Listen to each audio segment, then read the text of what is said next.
Basil Rathbone and Nigel Bruce in the new adventures of Sherlock Holmes.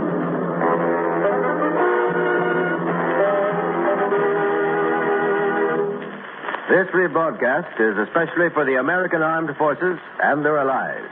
Now let's join Dr. Campbell as he enters Dr. Watson's study.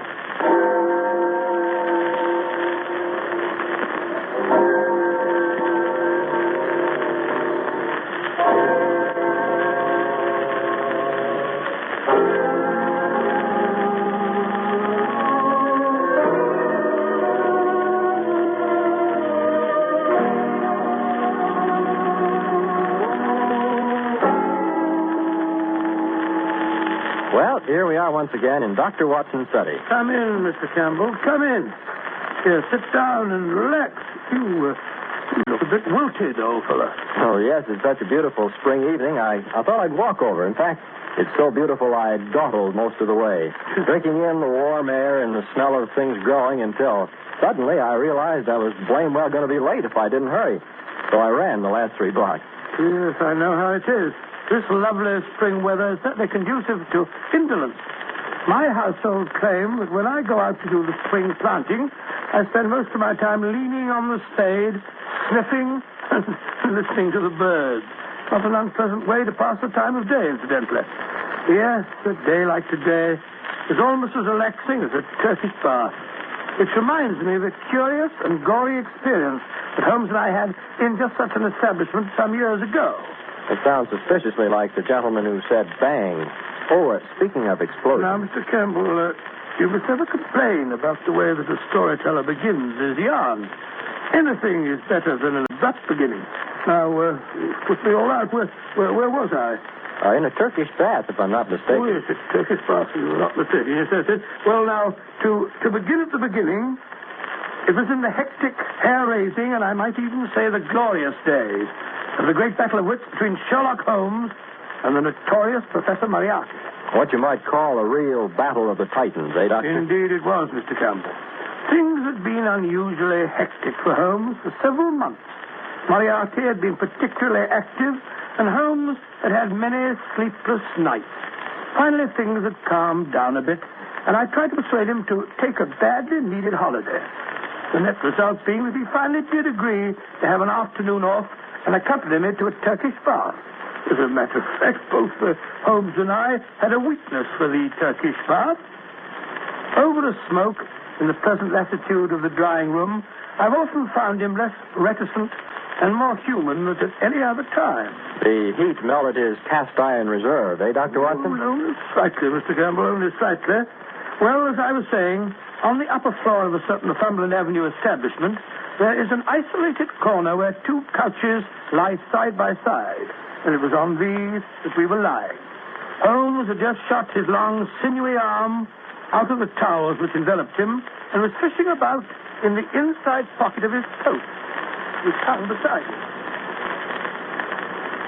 Where have I put it? Where on earth did I put it? Oh, confound the thing. Watson. I forgot to bring my tobacco. Oh, relax, Holmes. Just relax.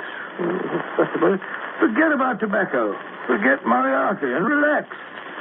That's what we came in here for. Burble, burble, burble, burble. I am relaxed, my dear fellow. I want to smoke. What about the burble, burble? Nothing like the peace and seclusion of a Turkish bath. Mr. Holmes. Mr. Sherlock Holmes. Hello? Gus, the steam room attendant seems to be paging you. Oh, my goodness. Now what? Has anyone seen Mr. Sherlock Holmes? See in here, please. Here I am, Gus. Here I am. What do you want? Come on. Oh, Mr. Holmes, it's good I find you. There has been an accident, Mr. Holmes. A bad accident. It's Lord Canterbury. He's in his dressing room, covered with blood. Oh. In that case, I fancy you want Dr. Watson, don't you? Not me. I'll be with you in a minute, Gus. Oh, no, not Dr. Watson. It's too late for you. He's dead. Dead? Stabbed in 6 places. Come and look at him, Mr. Holmes, please. Dead. Dear me. All right. I'll come at once. Good gracious me. What's all the commotion? Why can't we have a little peace and quiet around? What's the meaning of this, Gus? Why are these 2 persons talking at the top of their voices? My dear Mr. Well, whoever you are, I was never under the impression that the Olympia Baths were a church. Furthermore, my dear Mr. Never mind the name. Tunbridge. Frederick Gilbert Tunbridge, a Liberal leader in the present Parliament, which everyone knows who keeps abreast of the time. My dear Mr. Tunbridge, I do not concern myself with trivialities. Furthermore, as I was saying before being so rudely interrupted, you may be interested to know that your hated rival, Lord Cantlebury, the Conservative leader, with whom you are known to have publicly locked horns on several occasions. What if I have? What's he done now, the old fool? If you mean Lord Cantlebury, he's done absolutely... Yes, he hasn't done anything, and probably never will again. What are you blithering about? Well, it seems that Gus has just discovered your, shall we say, political vis-a-vis dead in his dressing room. You mean he's had a heart attack? No, I don't mean anything of the kind. He's been stabbed. In how many places did you say, Gus? In 6 places, Mr. Holmes. But that's impossible. I talked to him not half an hour ago. We had a little conference, sub rosa, you understand, while he was waiting for Gus to come in and give him his batter. He was quite all right. I left him. Oh, really? Are you sure? What do you mean? Of course I'm sure. Cantlebury was alive and cursing like a trooper when I left him. I passed Gus in the corridor. I came out of Cantlebury's dressing room. He'll tell you the old boy was alive and kicking. Oh, will he? How about it, Gus? It is true. I hear swearing, but from which dressing room it comes, I could not be sure. The walls are so thin, you understand. Yes, indeed. It's quite true. The dressing room walls are thin. Gus, who is this person, and why is he asking all these stupid questions? But, Mr. Turnbridge, this gentleman is Mr. Sherlock Holmes, the famous detective. I've never heard of him. Got even with you there, Holmes. well, send for Scotland Yard. This is a matter of national importance. Quite, yes. I think you're quite right. You may as well send for Inspector Lestrade, Gus. Scotland Yard will have to be informed in any case.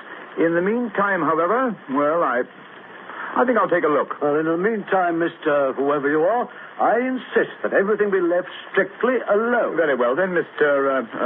Thingamabob, if you insist, but you'll be losing valuable time. I most emphatically do insist. Well, I'm getting out of here. Me too. I'd like on an appointment. If you can do without me, just a moment, gentlemen. Just a moment, if you please. I think it's only fair to point out to you all that suspicion is bound to fall on anyone who leaves before the authorities have had a chance to search and question him. Touch me. You mean I have to be searched? We seem to have stirred up quite a hornet's nest, eh, Watson? Yes, and I brought you in here for a rest.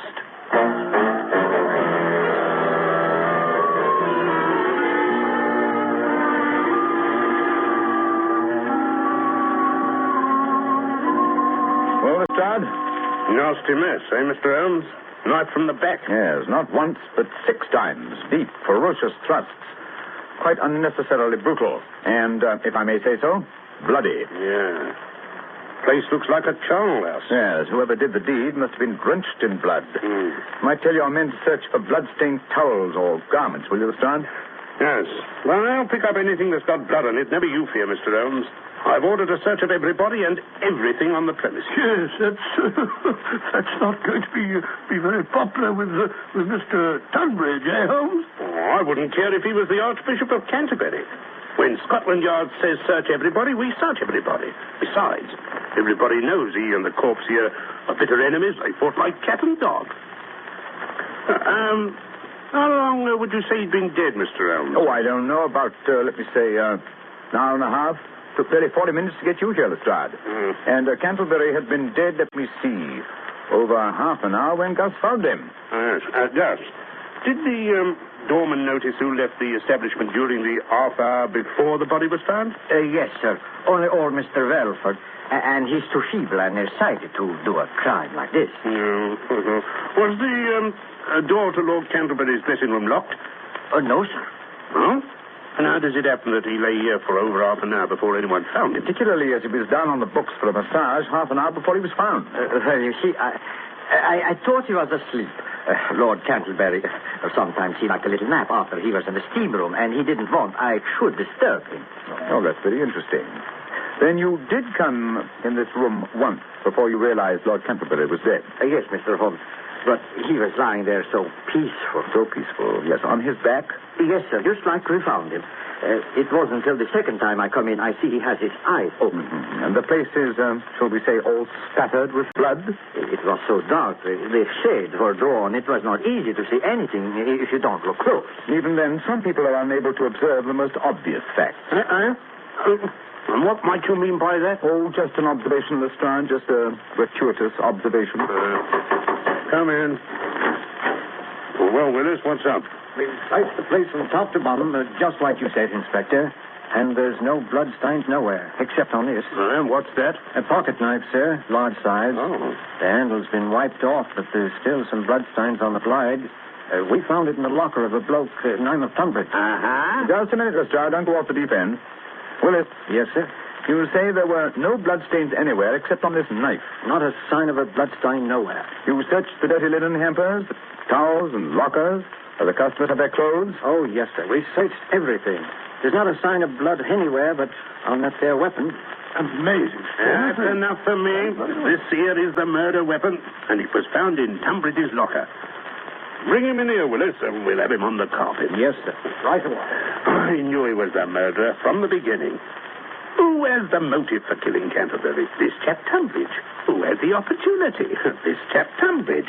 He admits himself he had a talk with the deceased, and they had words. And where is this here bloodstained knife found? Nowhere but in this Mr. Tunbridge's locker. Stupid place for a murderer to hide the fatal weapon in his own locker. Tunbridge isn't as stupid as that, Lestrade. No? Then why was it there? Look here, this is an outrage, keeping me here like this. Oh, don't you realize I have influence? Well, you might at least let me put on my clothes instead of pouring them about. I'll complain to the authorities. I'll have you dismissed, all of you. Oh, maybe you will, sir. And then again, maybe you won't. But first of all, you'll answer some questions. Have you ever seen this knife before? Knife? Yes, of course. It's mine. I've had it all my life. I used to take it fishing when I was a boy. Oh, indeed. That would explain its size, then. Now I use it to open my letters. Oh, you do? Are you sure that's all you use it for? Yes, of course. Then why are these here blood stains on it? Bloodstains? Yeah. Where? Here and here and here. No, don't you touch it. We don't want to destroy any possible fingerprints. But if it's mine, my fingerprints are already on it. Yes, he's right there, Lestrade. Furthermore, that stain doesn't look like blood to me. It's not red enough. It looks like rust. As a matter of fact, if the stain is a nice blood red, it's fairly certain it's not blood. Now, this particular stain, as far as I see... this particular stain to Scotland Yard, Mr. Yes. Don't forget, my dear Lestrade, I invented the first infallible test for blood stains. That's quite true, Lestrade. You did. Yes, indeed. My test is infallible. It works on blood that is new or on blood that is old. I discovered the first reagent, which is precipitated by hemoglobin. Sorry, Mr. Holmes, sorry, but Scotland Yard hasn't any time for lectures. We believe in action. Now, Mr. Tunbridge, it's my duty to take you into custody, and it's also my duty to warn you that anything that you may say may be used in evidence against you. Anything I say? Do you realize whom you're arresting? I'm a leading figure in British politics. So was this fellow who lies here stabbed with your knife, which has still got bloodstains on it. Lestrade, if you'll pardon me for saying so, in this case, it's not the bloodstains that are in evidence, but the bloodstains that are not in evidence, which is the significant factor. What? Oh, what do you mean by that? Simply that it would have been rather difficult for Mr. Tunbridge to have committed a murder as gory as this one without having bloodstains on the towel he's wearing or on the clothes which are still in his locker. What was to prevent him from dropping his towel outside Lord Canterbury's dressing room, going in and knifing him in the back, then sneaking down to the shower rooms, not more than 20 feet down the corridor, and washing away the evidence? Me going round about it in the nude? Certainly not. Most certainly not, sir.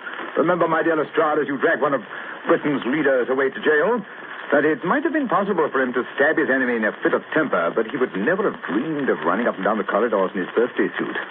Oh, let me see. I'm afraid I shall have to look for another explanation of the missing bloodstains.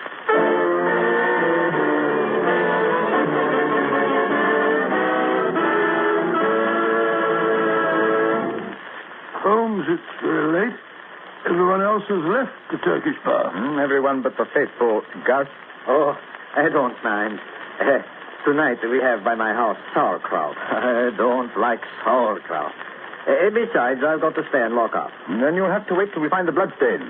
They're here somewhere. That's why I sent home for my famous benzidine peroxide mixture. Somewhere on the premises there is a towel or linen or something that has bloodstains. Oh, but we've been through the towels and the linen a dozen times, Holmes. No sign of blood. Furthermore, according to the establishment's checklist, there are no towels or any linen missing. Even Gus, his linen, which he washes himself, is hung here on the line. You don't wash any linen but your own, do you, Gus? No, Mr. Holmes. Everything go out to the laundry. Mm-hmm. I wash my own because I'd like to be fresh and clean. Twice a day I wash, noon and evening. Yes. The evening's job hasn't been done yet, eh? No. This one I washed this noon. It's my towel from this morning. Oh, yes. This morning's towel, washed this noon, yes. But was it? Cantlebury was murdered in the middle of the afternoon, about 3:30. Now it's after 7 o'clock. Don't you see, Watson? This towel. Don't you see? No, Holmes, I don't. I don't see a bastard thing. The towel's as clean as a whistle. But not dry. If it had been washed at noon, it would be dry now. But it's still damp. Yes, it was washed after Cantlebury's death. Of course, to remove the bloodstains. Gus? Mr. Holmes. That's why you didn't report the death until half an hour after Cantlebury had died. Oh, no. So I'd have time to remove the bloodstains. But that's not true. Besides, you can't prove anything. The towel is clean now. There are no marks, no stains. The very fact that there were no stains on it, Gus, first made me suspect you. Lord Cantlebury was found lying on his back. And yet, when you informed us that he had been stabbed, you were quite definite about the number of times that he'd been stabbed. But in the back. Yes? Yes. How did you know that, Gus? Well, I lift him up and I look. Of course, I see what you're getting at, Holmes. He couldn't have done that. No one could examine the corpse without getting blood all over himself. And yet, when Gus appeared to tell us of Canterbury's death, there wasn't a spot of blood on him. But if I can prove that this towel which you so carefully washed once had blood stains and that you were very careful to remove those stains... That you will never prove. I have scrubbed, I have used soap, I have even boiled that towel. There is not even a suspicion of a blood stain left. That is where you're wrong, my friend. Watson, run the water into this tub, will you? No matter how thoroughly you try to remove a blood stain, it will never... Out. Damn it, spots. Yes, we only need enough to moisten the cloth. Now I'll drop a few drops of my famous solution onto the cloth. There we are. Well, all I can see is a lot of pale blue streaks. Yes, it's undoubtedly blood. Blood? Yes, the curious blue streaks prove infallibly that there was blood on the towel. And now, Gus, how are you going to explain why you were so anxious to remove these bloodstains? No, I did not do it. It was Mr. Tunbridge. He did it. The knife was his knife. There was blood on it. Let me out of here. It's not my fault. I don't want to help. Holmes, he's running away. Hey, Watson, we can't get him to escape. Well, there he goes down the corridor. He's gone into the steam room. Don't worry, I'll get him. Phew. The steam's thick in here. I can hardly see my hand before my face. Must be in here. Look under the benches, Watson. Watson, leave the door open. Let some of this blasted steam out of here, will you? I didn't shut the door. Holmes, you hear that? The door. Someone's locked the door. Hey, somebody, let us out. Let us out, you hear? We're locked in. We've been locked in by mistake. No, you're wrong. It was no mistake, my friend. Moriarty. He's here in the steam room with us. No, that's just his voice through the ventilator. So you were behind this murder, too, Professor? Of course. Perhaps you would like to know why I had to kill Lord Canterbury. Yes, indeed. That would be very interesting. Good. I found it necessary to start a feud between the two great political parties because they're in danger of forming a coalition to pass certain housing reforms that would have proved very expensive to them.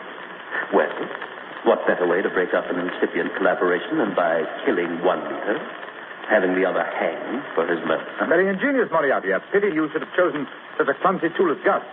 Clumsy? Perhaps. But he fooled Scotland Yard, Mr. Holmes. It was just my ill luck that you should be on the premises when the accident occurred. Thank you for the compliment. Not at all. However, it's a mistake which I'm sure Gus will be able to rectify. Gus? How? Very simple. I have sent him to put more coals on the fire. Any moment now, there should be more steam. Yes, gentlemen, much more steam. I'm afraid that when you finish with this steam bath, you will never need another. No. You will be boiled alive. He's right there. There comes the steam pouring out of the opening over our heads. If only we could reach that opening, we could stuff some of these towels into the pipeline and cut off the flow. Good Lord, Holmes, it's getting very hot in here. Wait. I have it. One of the long benches. I'll stand on the end. I'll have to balance it while I climb on the top. Talk lots and make a noise. Anything to cover up the moving of the bench. Very well. Oh, it's getting hot. Moriarty, this has gone far enough. We can't stand much more of this. Steady, Holmes. Now hand me up a towel, quick. Moriarty, turn the steam off. You hear, Moriarty? Can't you hear? The heat, it's becoming unbearable. Get some more towels, Holmes. Is it getting hot enough in there, Gentleman Boyle? I'm sure it is. Boiled nice and pink, boiled in steam, live steam. Goodbye, Mr. Sherlock Holmes. Now what happened? You can't stand up there all night, Holmes. Someone has to. Pressure's terrific. Huh? Any luck, it will soon become so great that it may burst the boiler. That's dangerous. Buildings will be known to collapse because of bursting boilers. Nevertheless, it's our one chance. Only the confounded boiler burst before my arm is snapped in But two. Holmes, your arm isn't as strong as the boiler plate. Pressure. Pressure, my dear Watson. Measured per square foot of air surface. Quite a bit of service to a boiler. The opening of this pipe is fairly small. All the same, I'm afraid I can't hold out much longer, Watson. Hold on, Holmes. Hold on. It must burst soon. It must. The pressure. My hands. My hands. Look out. Look out. Look out.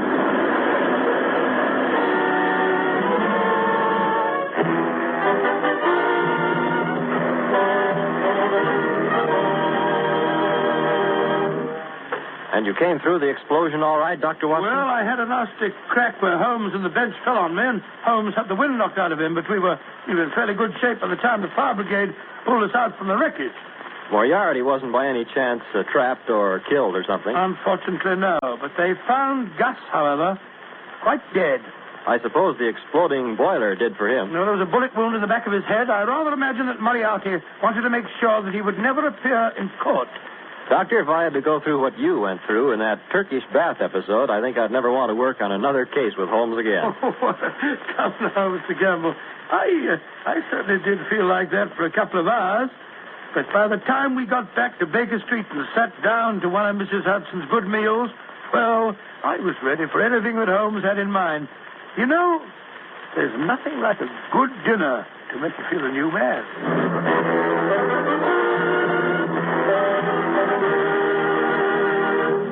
You have been listening to An Adventure in Crime with Basil Rathbone as Sherlock Holmes and Nigel Bruce as Dr. Watson.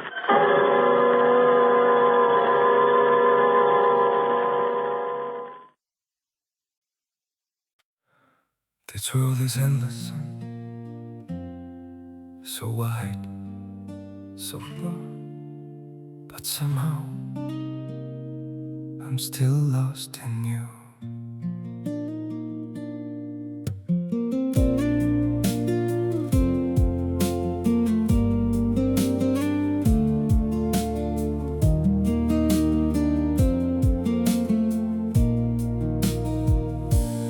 Streets are full of moving shadows, countless places I could go. City shining, people passing, yet I still feel so alone. Every road keeps leading nowhere, every sky feels cold and blue. In this world so vast and open, I'm still lost in missing you.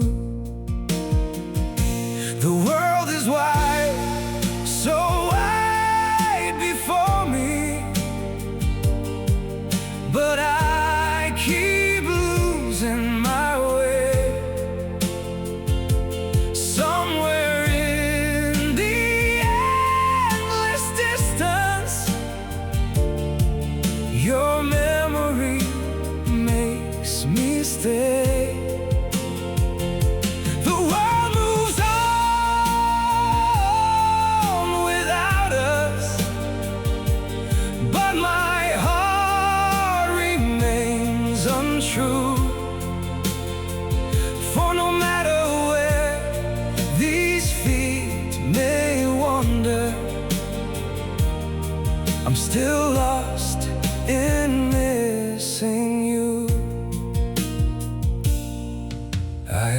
Tried to outrun silence, tried to leave your ghost behind, but your name still echoes softly through the corners of my mind. The world is wide, so wide before me, but I keep losing my way. Somewhere in the endless distance, your memory makes me stay. The world moves on without us, but my heart remains untrue. For no matter where these feet may wander, I'm still lost in missing you. Maybe someday I'll stop searching for your face in every crowd, but until that day, this broken heart will keep calling your name out. The world is wide, so wide before me, but I keep losing my way. Somewhere in the endless distance, your memory makes me stay. The world moves on without us, but my heart remains untrue. For no matter where these feet may wander, I'm still lost in missing